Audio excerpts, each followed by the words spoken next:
بسم اللہ الرحمن الرحیم۔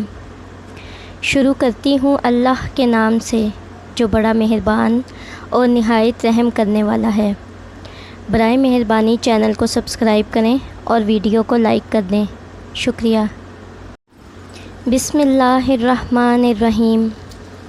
قل هو اللہ احد اللہ الصمد لم یلد ولم یولد ولم یکن لہ کفواً احد۔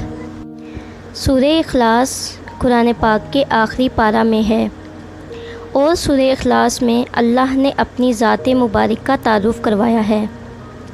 رسول اللہ صلی اللہ علیہ وآلہ وسلم نے فرمایا، کیا تم میں سے کوئی اس سے بھی عاجز ہے کہ ایک رات میں تہائی قرآن پڑھ لیا کرے؟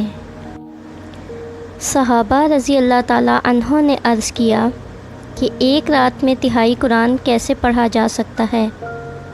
حضور صلی اللہ علیہ وآلہ وسلم نے ارشاد فرمایا کہ قل هو اللہ احد پوری تہائی قرآن کے برابر ہے، تو جس نے رات میں وہی پڑھی اس نے گویا تہائی قرآن پڑھ لیا۔ سورہ اخلاص کے فضائل۔ سورہ اخلاص کو روزانہ 200 مرتبہ باوضو ہو کر پڑھنے سے 9 فائدے حاصل ہوتے ہیں۔ اللہ رب العزت 300 دروازے غضب کے بند کر دے گا۔ اللہ رب العزت 300 دروازے رحمت کے کھولے گا۔ اللہ رب العزت 300 دروازے رزق کے کھولے گا، اور اللہ تعالیٰ اپنے غیب سے رزق دے گا بغیر کسی محنت کے۔ اللہ رب العزت 36 مرتبہ قرآن شریف ختم کرنے کا ثواب دے گا۔ 50 سال کے گناہ معاف ہوں گے۔ اللہ پاک جنت میں 20 بنگلے دے گا جو یاقوت، مرجان، زمرد کے بنے ہوئے ہوں گے۔ 2000 رکعت نفل پڑھنے کا ثواب ملے گا۔ جب بھی مرے گا تو جنازے میں 1,10,000 فرشتے شمولیت کریں گے۔ سورہ اخلاص کے فائدے۔ اگر رات کو سوتے وقت دائیں کروٹ پر 100 مرتبہ سورہ اخلاص پڑھ لی جائے تو اس کو جنت کی بشارت مل جاتی ہے۔ گھر میں اگر روزانہ 1 مرتبہ سورہ اخلاص کے ساتھ سورہ فاتحہ پڑھ لی جائے تو گھر میں خیر و برکت ہوتی ہے۔ اگر گھر میں داخل ہوتے وقت 1 مرتبہ سورہ اخلاص پڑھ لی جائے تو اس سے بھی غربت اور تنگ دستی ختم ہو جاتی ہے۔ روزانہ سورہ اخلاص پڑھنے سے قبر کے عذاب سے حفاظت ہوگی۔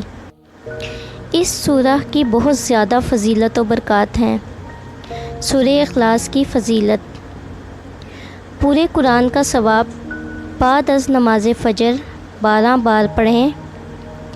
اللہ تعالیٰ کی خوشنودی کے لیے 5 وقتہ نماز کے بعد 1 بار پڑھیں۔ شیطان کے شر سے حفاظت کے لیے بعد نماز فجر 10 بار پڑھیں۔ 1/3 قرآن کا ثواب ملے گا اگر روزانہ 1 بار پڑھیں۔ جنت میں 2 محل پانے کے لیے بعد نماز عشاء 15 بار پڑھیں۔ اولاد کے لیے سورہ اخلاص کا وظیفہ۔ اس عمل کو آپ نے مسلسل 10 دنوں تک کرنا ہے، اور 10 دنوں کے اندر اندر آپ نے 1000 مرتبہ سورہ اخلاص پڑھنی ہے۔ عشاء کی نماز کے بعد کسی بھی وقت تنہائی میں بیٹھ کر آپ نے یہ عمل کرنا ہے۔ آپ کی مرضی ہے کہ ایک دن میں آپ نے سورہ اخلاص کو کتنی مرتبہ پڑھنا ہے، مگر 1000 کی تعداد کو آپ نے پورے 10 دن میں مکمل کرنا ہے، اور پھر نیک اولاد کے لیے اللہ سے دعا مانگنی ہے۔ انشاءاللہ اللہ آپ کو نیک اولاد سے ضرور نوازے گا۔ ہر روز آپ نے جتنی مرتبہ بھی سورہ اخلاص پڑھنی ہے، آخر میں یہ دعا ضرور کرنی ہے، ربی ہب لی من الصالحین۔ یہ دعا پڑھ کر اللہ سے اولاد کے لیے دعا مانگنی ہے۔ یہ دعا حضرت ابراہیم علیہ السلام کی دعا ہے۔ یہ ایک بہت ہی مجرب اور طاقتور عمل ہے، اور اس عمل کو آپ نے پورے یقین کے ساتھ کرنا ہے اور اپنی مرضی سے عمل کا وقت آگے پیچھے نہیں کرنا، اور اس عمل کے دوران آپ نے کسی سے گفتگو نہیں کرنی۔ انشاءاللہ اس عمل سے بہت فائدہ ہوگا۔ اس عمل کو خود بھی کریں اور صدقے کی نیت سے دوسروں کے ساتھ بھی شیئر ضرور کریں۔ جزاک اللہ۔